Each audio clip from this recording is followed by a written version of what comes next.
আজকে তোমাদের সাথে শেয়ার করব কই পাতুরি। হ্যাঁ, অনেকে অনেকভাবে কই পাতুরি করেছো, আজকে আমার স্টাইলে আমি কই পাতুরি করব।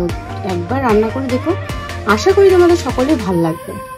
তো যাই হোক, আমি হলুদ লবণ মাখিয়ে রেখেছি কই, আর এদিকে আমি সরষাটাকে লঙ্কা দিয়ে একটু ভিজিয়ে রেখেছি, তাহলে একটু ফুলবে আর পেস্ট হতে সুবিধা হবে।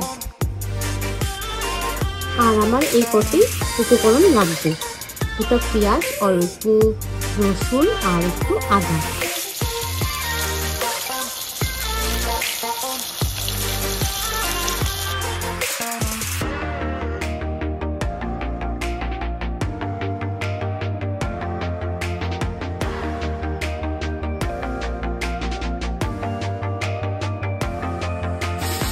মাছ ভাজা আমার কমপ্লিট হয়ে গেছে। এখন আমি তেলের মধ্যে পেঁয়াজ আর কালো জিরা দিয়ে দিচ্ছি, এটাকে একটু নাড়াচাড়া করে নেব।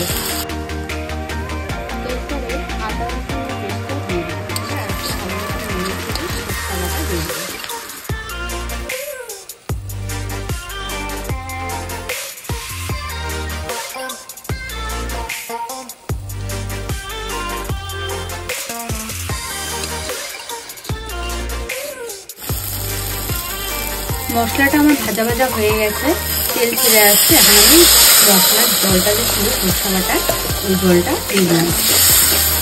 আমার আরেকটু জল লাগবে, তাই আমি আরেকটু জল দেব।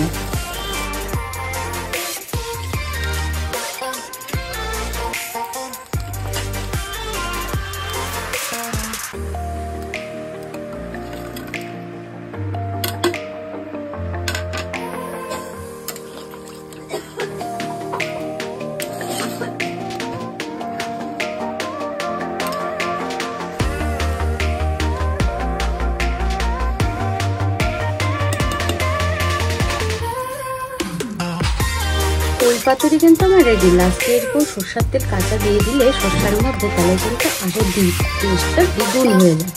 তো এইভাবে করে দেখো, আশা করি তোমাদের সকলের ভালো লাগবে। আর যদি ভিডিওটা ভালো লাগে তাহলে কিন্তু লাইক করবেন, শেয়ার করতে কিন্তু ভুলো না।